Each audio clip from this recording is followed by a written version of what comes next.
Well, it's been a very interesting bank holiday weekend, depending on whereabouts you have been in the UK through the course of this afternoon.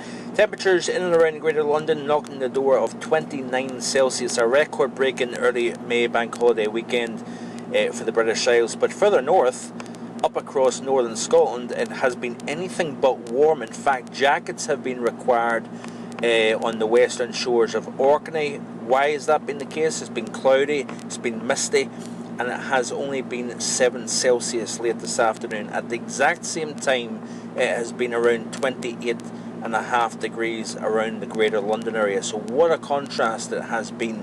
Even down in Carter Hall and the borders of Scotland, we've seen 23 Celsius.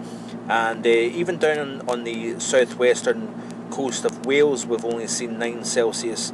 While over in Hereford, just on the other side of the England-Wales border, we've seen 26 degrees. So big contrast in temperature. On the coast, it has been cool, disappointingly cool, while further inland, just a few miles, you've got the sunshine, you've got the warm weather.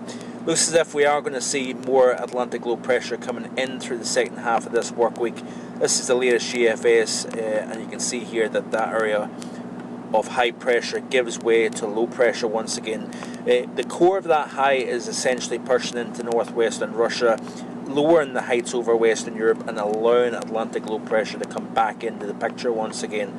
But it's as we go through the weekend and then into the early part of next week, what's quite interesting is that area of high pressure kind of retrogrades back westwards once again, and you've got a very deep area of low pressure here that is pushing in, trying to push in at least towards next weekend, but it's coming up against the resistance of this building area of high pressure over Scandinavia. And this has been something I showed you back in Saturday's post about how the area of high pressure over Scandinavia, repeating what we've seen really in the past few months, and what that essentially will do is it should start to cut off wet weather once again, especially across the northern half of the UK, but not exclusively.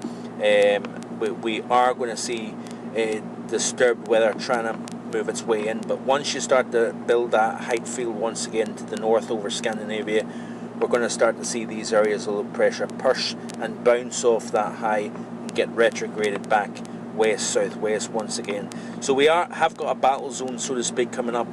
Much cooler conditions mid-week onwards, and then we are going to see the return of much more unsettled conditions once again. But do we start to see that area of high pressure over Scandinavia regroup once again, keeping things more settled and brighter across the northern half of the UK?